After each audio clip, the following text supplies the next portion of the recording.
नमस्कार प्रिय मित्रों, मैं ज्योतिषकार कमल आप सबका हार्दिक अभिनंदन करता हूं आपके अपने इस प्यारे यूट्यूब चैनल एस्ट्रो कमल में। दोस्तों, हमारे यूट्यूब पर ऐसे ऐसे चैनल हैं जो शक्तियां 2-2 मिनट, 10-10 मिनट या 2 घंटा या 2 दिन या लाल रुमाल से या सिगरेट से या अंडे से या टमाटर से या गाजर से या मूली से, पता नहीं कैसे कैसे इसी से प्रसिद्ध हुए हैं और खूब व्यू बटोरे हैं, खूब पैसा कमाते हैं। हम पर कल एक आदमी इल्ज़ाम लगा रहा था कि पैसा कमाने के लिए और व्यू बटोरने के लिए ये साधनाएं देते हो, पता नहीं ऐसा कुछ कह रहा था। गलतफहमी दूर कर लो बच्चों। व्यू बटोरने के लिए, सब्सक्राइबर के लिए, खाली पैसा कमाने के लिए हम चैनल नहीं चलाते हैं। हम चैनल चलाते हैं भारतीय संस्कृति की जो साधनाएं हैं उनको पूरे विश्व में बताने के लिए कि हमारे देश में इस तरह की साधनाएं चलती है, चलती थी, चलती रहेगी। और जो साधनाएं मृत हो चुकी है उन साधनाओं का पुनरुत्थान, पुनर्जीवन देने के लिए हम सब तांत्रिक जो है वो बहुत तांत्रिक काम करते हैं, अच्छी तरह से काम करते हैं। उनमें से आप देखोगे तो बहुत सारे ईमानदार चैनल भी हैं जो अपनी ईमानदारी से बिना पैसे की परवाह किए कि हम पैसा कमाना है कि नहीं कमाना है, कि लोगों को उल्लू बना के कमाएं कि नहीं, ईमानदारी से काम करते हैं। ऐसे यूट्यूब पर बहुत अच्छे अच्छे चैनल भी हैं और उल्लू बनाकर अपना उल्लू सीधा करने वाले चैनल भी हैं जो कभी तो लाल रुमाल से शक्ति पैदा कर देंगे, कभी सिगरेट से शक्ति पैदा कर देंगे, कभी इस पत्थर से, कभी उस लकड़ी से, कभी उस। उनका काम ही 10 मिनट, 20 मिनट, आधा घंटा, 2 घंटा, 2 दिन, 4 दिन में शक्ति पैदा कर देना। लेकिन दोस्तों, ये झूठ क्यों चलता है? क्योंकि कहीं सच होता है तो उसकी आड़ में झूठ चलता है। आज मैं आपको एक ऐसे ही सत्य से रूबरू करवाना चाहता हूं, प्रत्यक्षीकरण करवाना चाहता हूं ऐसे सत्य का, जो एक दिन में, एक रात में एक शक्ति आपके सामने प्रकट होगी और क्या क्या काम है जो आप उससे नहीं कर सकते। और साधना इतनी सरल जितनी आपने सोची भी नहीं होगी, इतनी सरल साधना। लेकिन गुर्दा चाहिए, हिम्मत चाहिए साधना करने वाले में, तो ही वो साधना कर सकता है, हर कोई कर भी नहीं सकता। साधक होना बड़ी बात है और कुतर्क करना ये अलग बात है। कुतर्क करने वाले आप क्यों नहीं करते, ये क्यों नहीं करता, वो क्यों नहीं, ऐसे गधे पता नहीं कहाँ से आते हैं, वो कुतर्क करेंगे। लेकिन जो साधक है उनके समझ में आता है कि साधना ऐसी है, वास्तव में ऐसी साधना होती है। तो आज हम ऐसी ही एक साधना से आपको रूबरू करवाते हैं, जो साधना याकिनी देवी की साधना। आपने हाकिनी, डाकिनी, राकिनी नाम सुना होगा, उसी तरह से याकिनी होती है। याकिनी ऐसी ही एक शक्ति है जो आपको सिद्ध हो गई तो आप क्या नहीं कर सकते। तो आप क्या कर सकते हैं, पहले तो ये सुन लो। यदि याकिनी को आपने एक रात में सिद्ध होगी, कोई ज्यादा टेंशन करने की जरूरत नहीं है। एक रात इधर 11 माला आपकी पूरी हुई, इधर याकिनी आपके सामने खड़ी हुई, एक रात में सिद्ध हो जाएगी। और सिद्ध होने के बाद में आप क्या कर सकते हैं वो बात मैं बताता हूं। आप ये कर सकते हैं कि किसी भी स्त्री पुरुष को, चाहे वो कितनी दूर हो, कहीं भी हो, यदि वो आपकी औरा शक्ति के भीतर आता है तो आप उसे अपने सामने प्रत्यक्ष खड़ा कर सकते हो। कहीं कोई आदमी भेजने की जरूरत नहीं है, सिर्फ आदेश मात्र की जरूरत है, वो शक्ति खींच के ले आएगी। रात हो, दिन हो, स्त्री हो, पुरुष हो, आपके सामने, आपके कमरे में खड़ा कर देगी उसको। आपको कहीं जाना हो तो सह शरीर आपको इंग्लैंड जाना हो, इंग्लैंड, अमेरिका जाना हो, अमेरिका, कहीं भी आपको भेज सकती है। किराए की जरूरत नहीं, एरोप्लेन की जरूरत नहीं। और यहाँ कुतर्क करने वाले करेंगे कि महाराज फिर खुद ही जाके देख लो। देखो भाई, अपने हिंदुस्तान में ऐसे ऐसे संत, ऐसे ऐसे लोग हुए हैं जो सह शरीर यहाँ होते हुए भी दूसरे स्थान पर चले गए। हमारे पास में गणेश नाथ जी महाराज का मंदिर है, उन्होंने पशुपतिनाथ का मंदिर बनाया। जैसे पशुपतिनाथ का नेपाल में मंदिर है, वैसे उन्होंने मंदिर बनाया। एक दिन किसी चीज की अचानक से मंदिर में आवश्यकता पड़ गई थी और वो चीज नेपाल में थी। महाराज यहाँ गुफा में गए और वो चीज लेकर के आ गए। कैसे लेकर के आ गए कि वो गुफा में जाकर के अपने आप को उन्होंने नेपाल भेज दिया, नेपाल से चीज लेकर के यहाँ आ गए। ये कोई बड़ी बात नहीं है उनके लिए। जो साधना कर लेता है उसके लिए कोई चीज बड़ी बात नहीं होती। तो आदमी सह शरीर कहीं भी जा सकता है, कहीं भी आ सकता है। इस साधना को करने के बाद में आप षडकर्म करने में माहिर हो जाते हो। मारण, मोहन, उच्चाटन, आकर्षण, वशीकरण, विदेशन, कुछ भी करने में सक्षम हो जाते हो। किसी को भी बुलाना हो, भेजना हो, दो लोगों में दुश्मनी करवानी हो, किसी को भी वश में करना हो, ये मिनटों का काम हो जाता है। कोई बस आदेश मात्र की जरूरत है शक्ति को, तत्काल ये काम होता है। वश में करना हो, मारना हो, किसी को बीमार पटकना हो, किसी का पथ भ्रष्ट करना हो, आराम से कर सकते हैं। किसी के सपनों में जाना हो और रात आप चाहते हो कि किसी के सपनों में जाकर के आप कोई संदेश दो, तो आप रात्रि काल में उसके सपनों में प्रवेश कर सकते हो।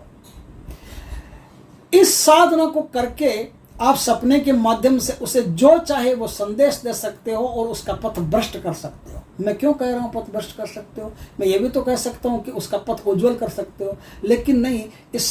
ऐसी साधनाएं जो होती है ना, एक रात में प्रत्यक्ष हो जाती है, उनमें थोड़ी कमी भी होती है। कमी यह होती है कि आप इस साधना से सिर्फ बुरा कर सकते हो, भला किसी का नहीं कर सकते। आप इस साधना को करके सिर्फ दुनिया में किसी का भी बुरा करने में सक्षम हो सकते हो, किसी का भी भला करने में। आप सोचते हो किसी गरीब की शादी है, उसके लिए पैसा नहीं आएगा। आप सोचते हो किसी को बर्बाद करने के लिए पैसा चाहिए, फट से मिल जाएगा। इस साधना को करने के बाद में आप गोडाउन ट्रांसफर कर सकते हो। कोई भी चीज़ है वो यहाँ से वहाँ, वहाँ से यहाँ ला सकते हो, ले जा सकते हो। 2 नंबर का काम है, गलत काम है, बुरा काम आप आराम से कर सकते हो। इस साधना को करने के बाद में आप नोटों की बारिश करवा सकते हो। अब लोग मूर्ख तर्क करेंगे, यहाँ भी करेंगे, मुझे पता है, लेकिन उन मूर्खों को पता नहीं है वास्तव में नोटों की बारिश करने वाले लोग इस धरती पर मौजूद हैं। नोटों की बारिश में मैं एक छोटी सी बात यहाँ और बता देता हूँ। नोटों की, यदि किसी ने हिम्मत करके साधना कर ली और नोटों की बारिश करने में लग गया तो मारा जाएगा। कैसे मारा जाएगा? कि नोटों की बारिश में एक सिस्टम होता है कि वो एक सीमा तक नोट बरसाती है, बरसाती है, बरसाती है। यदि उन नोटों को बंद नहीं किया आपने अपनी शक्ति के द्वारा, तो बंद नहीं किया, तो वो जिस तरह से नोट बरसते हैं उस तरह से नोट बरसाने वाले की सांस चलना बंद हो जाएगी। वो गला घोंट देगी, सांसें चलना बंद हो जाएगी, सांसों को स्थिर कर देगी, रोक देगी, और सांसें रुक गई तो थोड़ी देर में आदमी खत्म। तो जो नोट बरसाने वाला तांत्रिक है, कारीगर है, वो थोड़ी देर में स्वाह हो जाएगा। तो उसके लिए उसे क्या चाहिए? उसे 3 लोगों की जरूरत होती है। हांडी बांधने वाला, मूठ चलाने वाला और नींबू उड़ाने वाला, लेमन लिफ्टिंग वाला। यह आदमी उसको चाहिए। यदि कोई आदमी साधना करके नोट बरसाने की सोचे तो उसको ये 3 विद्याएं पहले अपने किसी आदमी को सिखा करके अपने पास बिठा करके तैयार रखना चाहिए, क्योंकि ये तीनों में से कोई भी एक आदमी पास में रहना जरूरी है। वो नींबू उड़ाएगा या हांडी बांध देगा या मूठ चला देगा तो क्या होगा? वो शक्ति है वो बीच में से टूट जाएगी, ब्रेक हो जाएगी, और जितने नोट बरसे उतने ही बरसेंगे। आप बटोर सकते हो, उठा सकते हो, नहीं तो आप उठा नहीं सकते। हाथ डालोगे, हाथ डालने से पहले आदमी खत्म। इस प्रकार से नोट बरसाना भी मामूली काम नहीं है, ये भी जान का जोखिम है, बड़ी हिम्मत का काम है। तो ये शक्ति क्या क्या नहीं कर सकती? हर बुरा काम कर सकती है, और हर बुरा काम कर सकती है तो आप भी इसे एक रात में सिद्ध कर सकते हो। तो अब इस शक्ति को सिद्ध कैसे किया जा सकता है? याकिनी देवी को इसको सिद्ध करने के लिए मैं आपको तरीका बताता हूँ। इसको सिद्ध सिर्फ एक ही दिन किया जा सकता है, कृष्ण पक्ष की चतुर्दशी के दिन। कृष्ण पक्ष की चतुर्दशी की रात 12 बजे के आसपास आपको शमशान घाट में जाना पड़ता है। कोई ज्यादा इसमें खर्चा नहीं, एकदम इजी साधन है। शमशान घाट में जाना पड़ता है। शमशान घाट में जाने से पहले साधक को हस्तमैथुन करके और जो वीर्य निकलता है उस वीर्य को कांसे की एक कटोरी, छोटी सी बाजार में आते है, उस कटोरी में लेना पड़ता है। ले करके वो वीर्य उसको साथ में ले जाना पड़ता है। अब वहाँ शमशान घाट में क्या करना पड़ता है? शमशान घाट में उसको बासमती चावल साथ में ले जाने पड़ते हैं। एक चाहिए उसे मनुष्य की खोपड़ी, मरे हुए मनुष्य की खोपड़ी है ना, फटी टूटी नहीं हो। जैसे हिंदुओं में तो क्या करते हैं? कपाल क्रिया करते हैं। हिंदू बड़े समझदार हैं। तो वो क्या करते हैं? कोई आदमी मरता है ना, तो उसके कपाल में यहाँ उसका बेटा जो होता है वो मर जाता है, तो अंतिम संस्कार में जब वो उसकी चिता जलाई जाती है तो चिता में उसके कपाल में मार देता है तो कपाल फूट जाता है। हिंदुओं को अच्छी तरह से पता है कि साधना में मनुष्य की खोपड़ी यदि बच गई तो तांत्रिकों के बड़ी काम की है।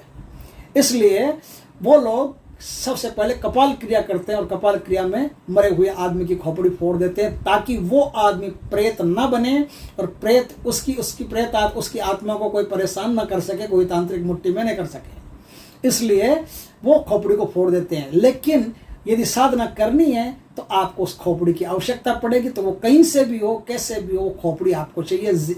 खोपड़ी टूटी फूटी नहीं होनी चाहिए, साबुत खोपड़ी होनी चाहिए। अब आपको क्या चाहिए? अंकोल का तेल चाहिए और मिट्टी का दीपक चाहिए, और आग की जो रुई होती है वो शिमर की रुई हो या आग की रुई हो, उसको बत्ती बना करके वो आपको चाहिए। ये कुछ चीजें आपको चाहिए। इस साधना में माला की जरूरत होती है। माला चाहिए सांप की हड्डियों की माला या मनुष्य की हड्डियों की माला। जिसे कोई कंकाल हो, कंकाल की हड्डियां छोटी छोटी काट करके आरी से और बिल्कुल उसकी माला बना ली जाती है। उस माला को संस्कारित किया जाता है। यदि वो माला न मिले तो आप हकीकी, काले हकीकी पैशाचिक विधि से संस्कारित माला चाहिए। पैशाचिक विधि में क्या होता है? शराब, मूत्र और खून, इन 3 से संचरित करके उसे पैशाचिक मंत्रों के द्वारा सिद्ध किया जाता है। जो आदमी संचरित करता है उसे अपना खून भी उसमें मिलाना पड़ता है, अपना पेशाब भी मिलाना पड़ता है, और देशी मदिरा जो हथकड़ी हो, एक धार की हो, वो मदिरा उसमें मिलानी पड़ती है। उसके द्वारा संचरित करके उस माला को सिद्ध किया जाता है। वो पैशाचिक माला होती है। वो पैशाचिक माला ही इस साधना में काम की होती है। अब इस साधना को करेंगे कैसे? ध्यान से सुन लो। वीर्य एक कटोरी में, वो आप वहां प्रसाद के रूप में रखते हैं। अंकोल के तेल का दीपक है, वो दीपक जला दें। दक्षिण दिशा में अपना मुख करके एक चूल्हा जलाएं। चूल्हा ईंटियां पत्थर कुछ भी लेकर के, बबूल के वृक्ष की सूखी हुई लकड़ियां, बबूल के वृक्ष की लकड़ियां हो, 11 देशी अंडे होने चाहिए। 11 देशी अंडे हो। अब आपको क्या करना है? बबूल की लकड़ियां जला करके उस पर मनुष्य की खोपड़ी को उल्टा बर्तन की तरह रख करके उसमें एक मुट्ठी गिन करके बासमती राइस डाल करके, चावल डाल करके, पानी डाल करके उसको उबलने चढ़ा देना। अब आप माला जपते जाना। जो इसमें मंत्र है उस मंत्र की माला आप जपते जाना।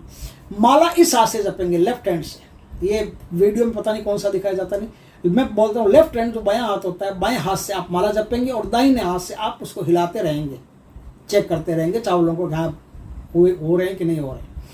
आप अपने हाथ में हिला लिया। अपने हाथ में एक अंडा रखना देशी। आपकी एक माला पूरी हुई, माला को रख दो, गोद में रख लो, कोई दिक्कत नहीं है। गोद में रख करके वो अंडा आप फोड़ो।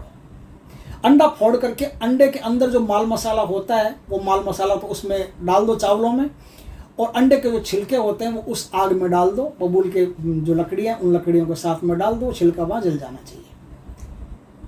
इस प्रकार से आपको नंगे बैठ करके, नग्न बैठ करके, बिना किसी आसन के, मिट्टी जो जमीन होती है जमीन पर बैठ करके, इस प्रकार से आपको साधना करनी है। साधना करते करते करते करते जैसे ही आपकी 11 माला पूर्ण हुई, वैसे तुरंत याकिनी देवी आपके सामने प्रकट होगी। याकिनी देवी प्रकट हो तो उस समय आपके पास एक धार की देशी मदिरा होनी चाहिए, हथकड़ी। यानी हथकड़ी मतलब जो भट्टी की मदिरा होती है ना, पहली बार जो मदिरा बनती है, उसके बाद में उसमें पानी मिला देते हैं। तो पानी मिलाए बिना की जो पहली धार की जो दारू होती है, वो दारू आपको चाहिए, वो मदिरा आपको चाहिए। वो मदिरा उसको भोग में देनी है, वीर्य उसको भोग में देना है, और जो चावल आपने बनाए हैं ये चीज़ें उसको भोग में देनी है। ये भोग में देने के बाद पहले आप वचन कर लें कि देवी आप मेरा कोई भी काम करेंगी, हमेशा मेरे साथ रहेंगी, जो मैं कहूँ वो करेंगी, मुझे और मेरे परिवार को कभी परेशान नहीं करेंगी। इस प्रकार से वचन लेने के बाद में फिर उनसे कहें कि मैं आपको जब भी बुलाना चाहूँ तब आप आएंगी, तो कैसे आएंगी ये विधि मुझे बता दें। तो देवी आपको बता देगी, कोई चीज़ निशानी की दे देगी, कोई अंगूठी दो, कोई कड़ा दो, कुछ भी दो, आपको ऐसी चीज़ दे देगी, बोल देगी इसको ऐसा करना, इस पर यह मंत्र पढ़ना, या कोई भी मंत्र उस पर पढ़ना हो, कुछ भी करना हो आपको बता देगी।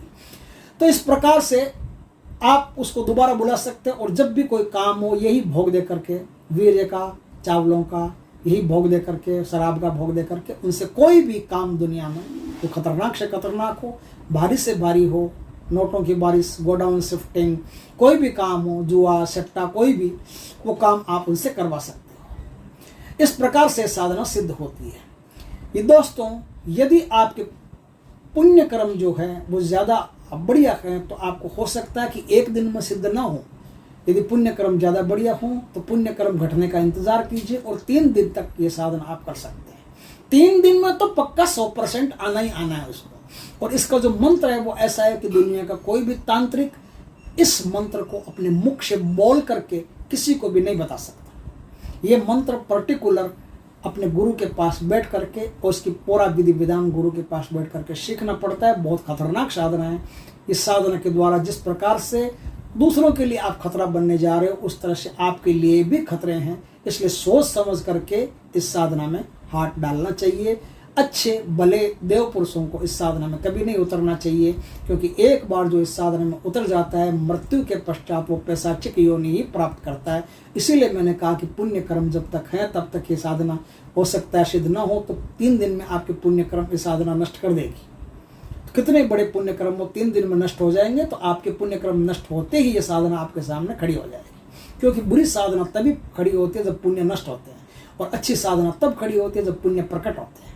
दोस्तों, इस प्रकार से ये साधना है। मैंने खाली जानकारी दी है, करने के लिए नहीं कह रहा हूँ। इस प्रकार से साधना है। वीडियो अच्छा लगा हो तो लाइक करें, कमेंट करें, शेयर करें।